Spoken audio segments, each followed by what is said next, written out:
हाय छात्रों, मेरा नाम है अनीला थॉमस। कक्षा 8वीं जीव विज्ञान में सूक्ष्मजीव भाग 2 आज मैं पढ़ाने जा रही हूँ। हम सभी जानते हैं कि सूक्ष्मजीव वातावरण में रहते हैं, जैसे मिट्टी, पानी और हवा में, पहाड़ों पर और पौधों, जानवरों और मानव शरीर में।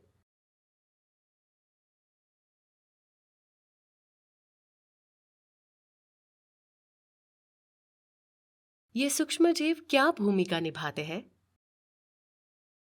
ये हमारे दोस्त हैं या दुश्मन? पर्यावरण में सूक्ष्मजीव की कई अलग-अलग भूमिकाएं होती है। कई सूक्ष्मजीव हमारे दोस्त होते हैं और कुछ हानिकारक भी।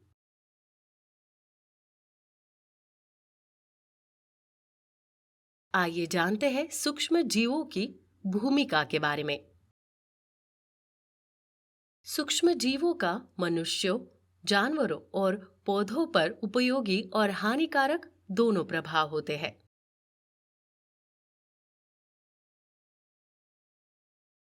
सूक्ष्मजीव विभिन्न क्षेत्र जैसे चिकित्सा, कृषि और उद्योग में उपयोगी होते हैं।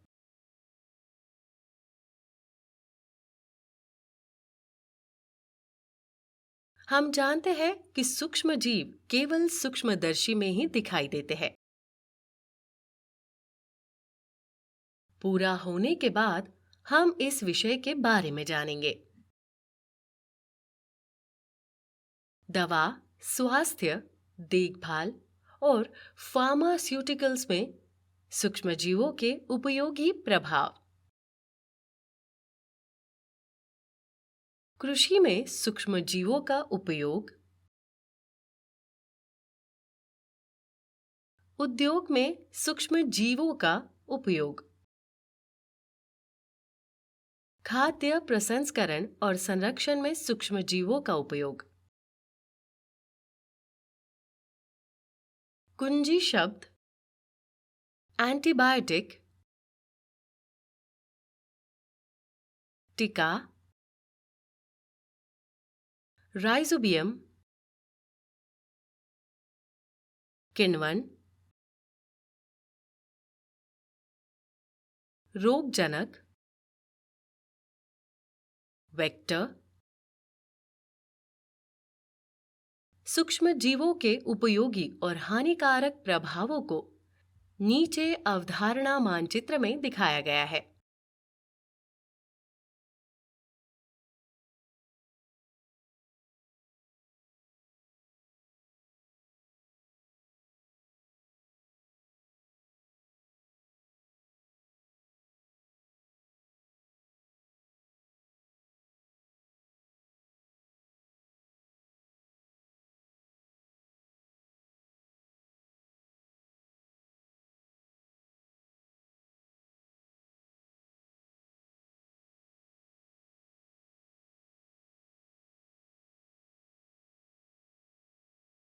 दवा और फार्मास्यूटिकल्स में सूक्ष्मजीव कैसे उपयोगी है? सूक्ष्मजीव चिकित्सा या स्वास्थ्य देखभाल और फार्मास्यूटिकल्स के क्षेत्र में बहुत उपयोगी होते हैं, क्योंकि वे एंटीबायोटिक्स और टीकों का उत्पादन करते हैं। आइए जानते हैं एंटीबायोटिक्स क्या है। विरोधी शब्द का अर्थ है विरुद्ध। एंटीबायोटिक्स ये जीवंत जीवों से बना एक पदार्थ है जो बाकी जीवों के लिए विषारी हो सकता है।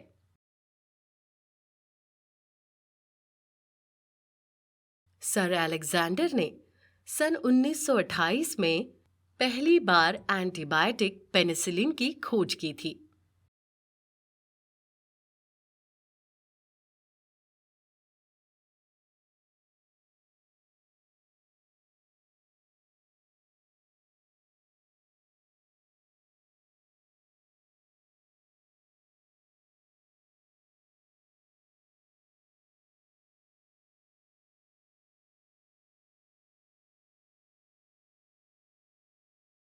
इसका उपयोग टिटनस और डिप्थीरिया जैसी बीमारियों के इलाज के लिए किया जाता है।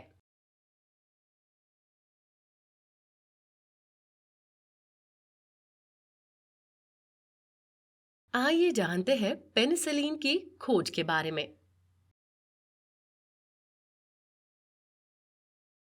डॉक्टर अलेक्जेंडर फ्लेमिंग प्रथम विश्व युद्ध में सेना के डॉक्टर थे।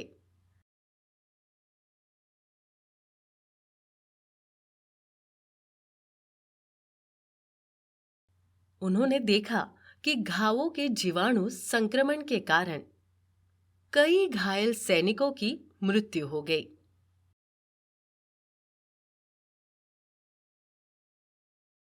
वो अपनी प्रयोगशाला में एंटीबायोटिक दवाओं पर काम कर रहे थे। एक दिन उन्होंने उत्सुकता से देखा कि कुछ कवक पेट्री डिश में जीवाणुओं के विकास को रोक रहे थे, जिसमें वो बैक्टीरिया कॉलोनियों को विकसित कर रहा था।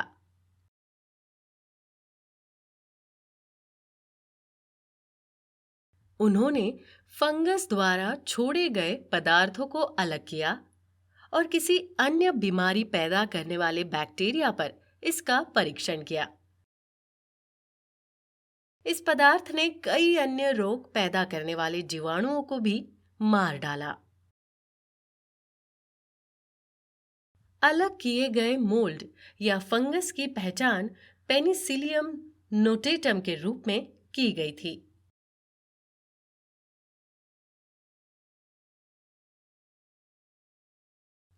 पेनिसिलियम नामक कवक से जो पदार्थ उत्पन्न होता है उसका नाम पेनिसिलिन है।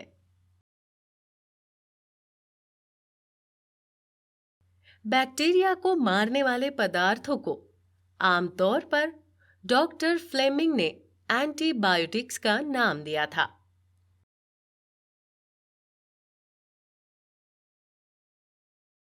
1929 में एंटीबायोटिक पेनिसिलिन की खोज की घोषणा की गई थी।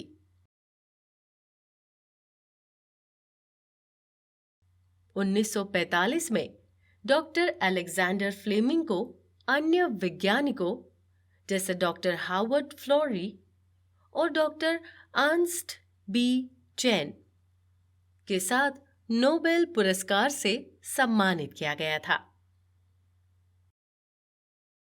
पेनिसिलिन की खोज ने कई एंटीबायोटिक्स जैसे स्टेप्रोमाइसिन, एरिथ्रोमाइसिन आदि की खोज का मार्ग प्रशस्त किया।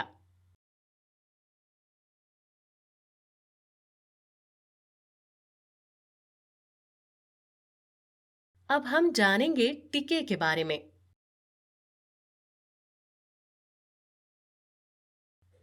टीके मृत या कमजोर रोगाणुओं से तैयार किए जाते हैं।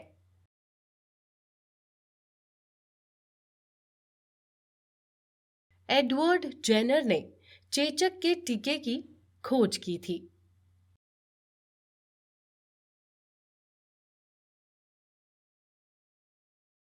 उन्होंने टीकाकरण शब्द गढ़ा।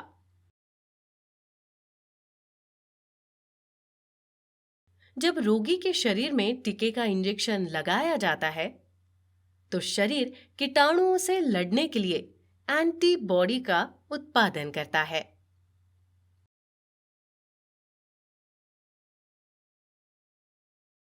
ये एंटीबॉडी शरीर के अंदर रहते हैं और भविष्य में कीटाणुओं के आक्रमण से बचाते हैं। इसीलिए टीकाकरण को अन्यथा टीकाकरण कहा जाता है। उदाहरण खसरा, कंठमाला और रुबेला से बचाव के लिए एमएमआर का टीका दिया जाता है।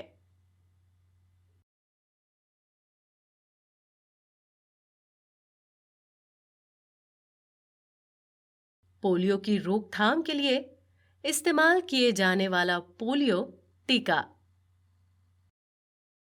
क्षय रोग से बचाव के लिए BCG यानी बेसिल कैलमेट गुएरिन टीका दिया जाता है। अब हम कृषि में सूक्ष्म जीवों की भूमिका के बारे में जानेंगे। प्राकृतिक खाद। सूक्ष्म जीव जैव उर्वरक के रूप में कार्य करके मिट्टी की उर्वरता बढ़ाते हैं। कुछ जीवाणुओं को डिकम्पोजर कहा जाता है क्योंकि वे सड़ सकने वाले कचरे पर कार्य करते हैं।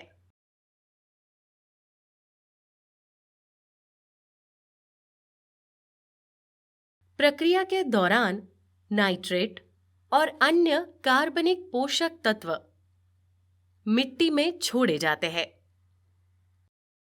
जिसमें मिट्टी उपजाऊ हो जाती है।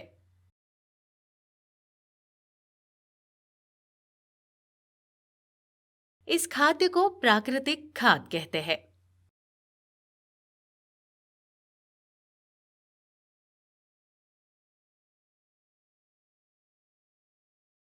आइए नाइट्रोजन स्थिरीकरण पर करीब से नजर डालें। नाइट्रोजन नियतन। फलीदार पौधों की जड़ की गांठों में रहने वाले राइजोबियम बैक्टीरिया वायुमंडलीय नाइट्रोजन को नाइट्रेट के रूप में स्थिर करके मिट्टी को समृद्ध करते हैं, जो पौधों के विकास के लिए आवश्यक है। मिट्टी में कुछ मुक्त जीवित बैक्टीरिया जैसे एज़ोटोबैक्टर, साइनोबैक्टीरिया भी नाइट्रोजन स्थिरीकरण में शामिल है।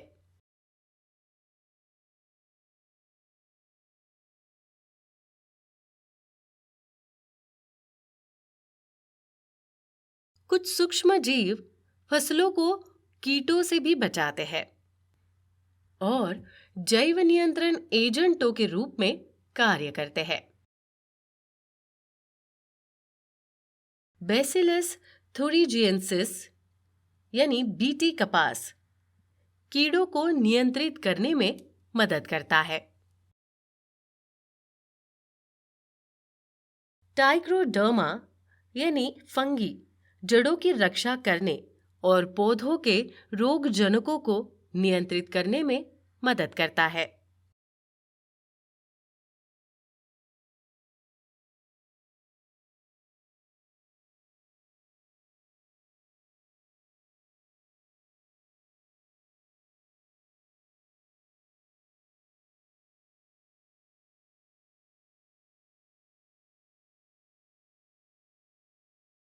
आइए जानते हैं सूक्ष्म जीवों के औद्योगिक उपयोग।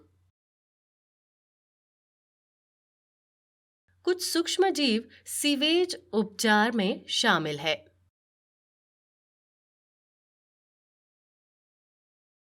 अपशिष्ट जल उपचार के द्वितीयक चरण के दौरान प्राथमिक प्रवाह में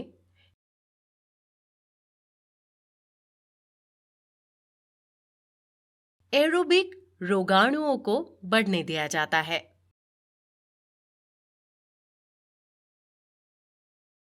ये रोगाणु बहिस्राव या अपशिष्ट में कार्बनिक पदार्थ के प्रमुख भाग का उपभोग करते हैं।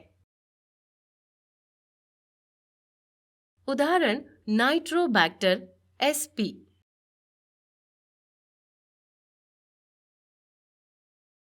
सीवेज के अवयवी उपचार में मेथेनोबैक्टीरियम का उपयोग किया जाता है।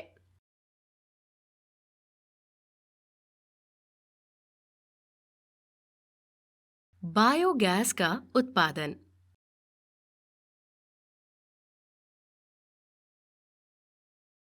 कार्बन डाइऑक्साइड और हाइड्रोजन के साथ मीथेन का उत्पादन करने के लिए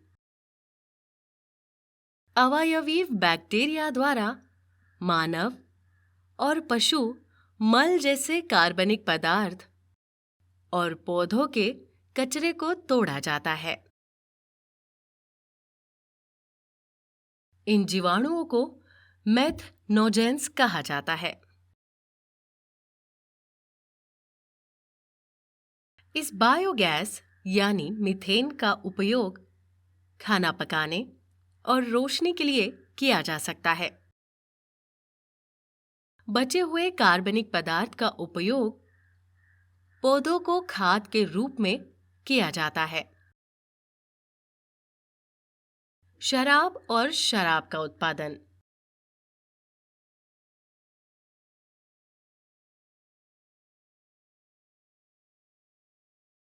खमीर का उपयोग करके किण्वन प्रक्रिया द्वारा मादक पेय तैयार किए जाते हैं।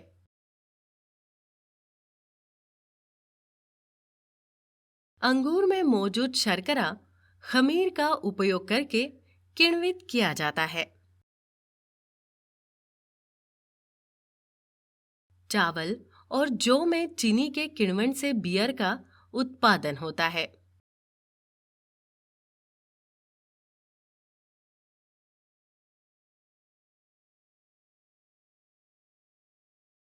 रेटिंग और टैनिंग में सूक्ष्मजीव।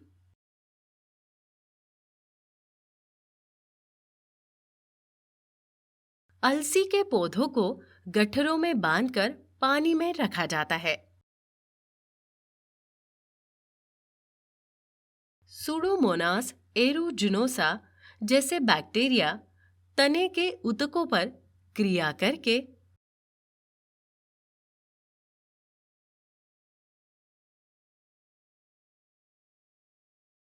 तने के सहायक तंतुओं को ढीला करते थे।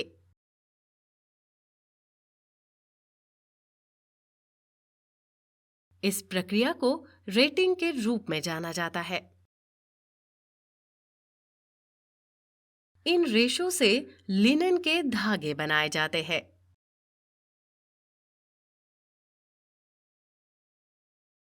टैनिंग उद्योग में बैक्टीरिया जानवरों की त्वचा पर कार्य करते हैं और इसे नरम बनाते हैं और इसलिए ये कोमल हो जाती है। हमारे दैनिक जीवन में रोगाणुओं के कई उपयोग हैं। इनमें शामिल है दही और पनीर की तैयारी,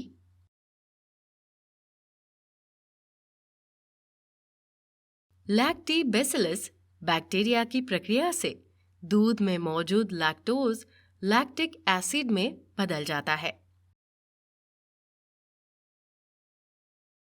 इसलिए दूध गाढ़ा हो जाता है। इसलिए ये खट्टा स्वाद देता है। जब दही को प्रोसेस किया जाता है तो पनीर प्राप्त होता है।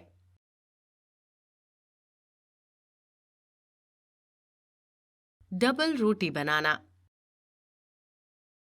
ईस्ट का उपयोग बेकरी में ब्रेड और केक बनाने के लिए किया जाता है। इन्हें आटे में मिलाया जाता है ताकि कार्बन डाइऑक्साइड पैदा हो, जिससे आटा फूल जाए। ब्रेड और केक कार्बन डाइऑक्साइड गैस के कारण नरम होते हैं। क्लोरेला, जो प्रोटीन और विटामिन से भरपूर होता है, ब्रेड को पोषक तत्वों से समृद्ध करने के लिए आटे में मिलाया जाता है। मानव आंत में लैक्टोबैसिलस एसिडोफिलस, जो मानव आंत में रहता है, भोजन के पाचन में मदद करता है और हानिकारक रोग पैदा करने वाले जीवों से लड़ता है।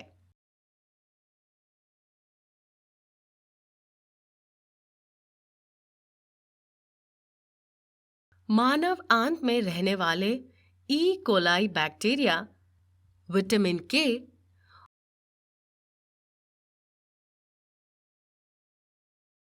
और विटामिन बी कॉम्प्लेक्स को संश्लेषित करने में मदद करते हैं। हम सभी जानते हैं कि खाद्य प्रक्रिया में सूक्ष्म जीवों का उपयोग किया जाता है। आमतौर पर खाद्य प्रसंस्करण के लिए उपयोग किए जाने वाले सूक्ष्मजीव खमीर, बैक्टीरिया और मोल्ड है।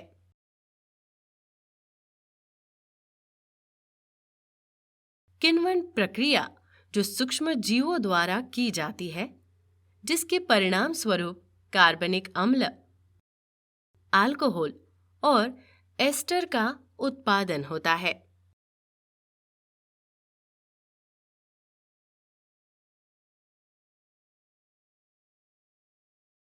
वे भोजन को संरक्षित करने और विशिष्ट नए खाद्य उत्पादों को उत्पन्न करने में मदद करते हैं। खाद्य संरक्षण। खाद्य परिरक्षण में दो तकनीकी का पालन किया जाता है। पारंपरिक तकनीकें, आधुनिक तकनीकें। पारंपरिक तकनीकें किण्वन, आचार बनाना, उबालना और चीनी बनाना।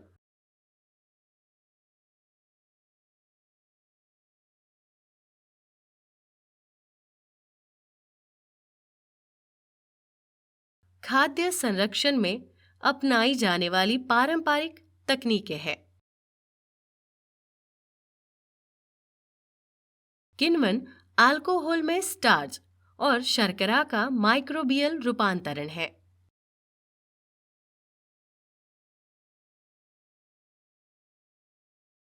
ये भोजन को अधिक पौष्टिक और स्वादिष्ट बनाता है। पिकलिंग एक खाद्य रोगाणुरोधी तरल में भोजन को संरक्षित करने की एक विधि है। ये दो प्रकार का होता है, रासायनिक अचार और किण्वन अचार। रासायनिक अचार में भोजन को एक खाद्य तरल में रखा जाता है जो बैक्टीरिया और अन्य सूक्ष्म जीवों को मारता है। उदाहरण के लिए सिरका, शराब, वनस्पति तेल या आचार एजेंट। किण्वन पिकलिंग में तरल में बैक्टीरिया कार्बनिक अम्ल को संरक्षण एजेंट के रूप में उत्पन्न करता है, जो लैक्टोबैसिलस की उपस्थिति के कारण लैक्टिक एसिड का उत्पादन करता है।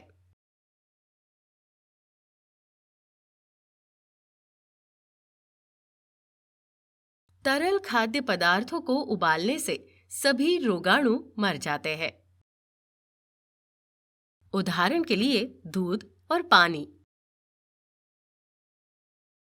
सेब, नाशपाती, आड़ू, आलू बुखारा जैसे फलों के साथ या क्रिस्टलीकृत रूप में फलों को रोगाणुरोधी सिरप में संरक्षित करने के लिए चीनी का उपयोग किया जाता है, ताकि उत्पाद को शुष्क स्थिति में संग्रहित किया जा सके।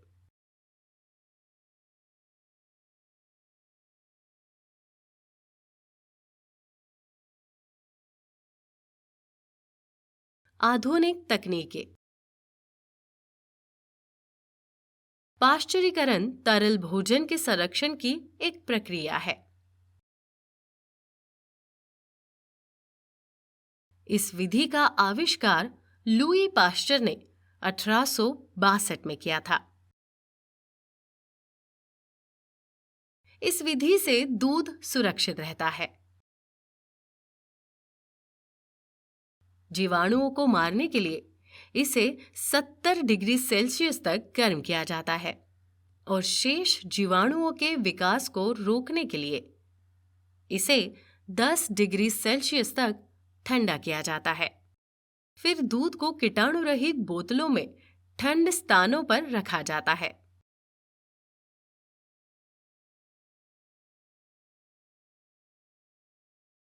आइए पाठ को दोबारा दोहराएं। कुछ सूक्ष्मजीव उपयोगी होते हैं और कुछ सूक्ष्मजीव हानिकारक होते हैं। सूक्ष्मजीव घर, उद्योग, पर्यावरण की सफाई में उपयोगी होते हैं। मिट्टी के रोगाणु जैविक कचरे को उपयोगी पोषक तत्वों में बदल देते हैं।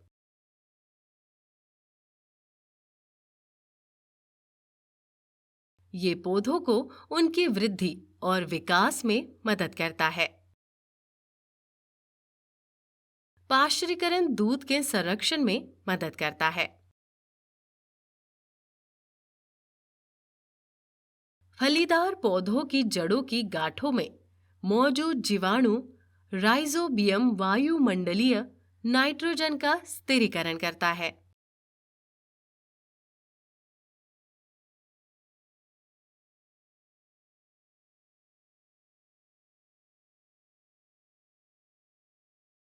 कुछ बैक्टीरिया में कीटों को नियंत्रित करने की क्षमता होती है।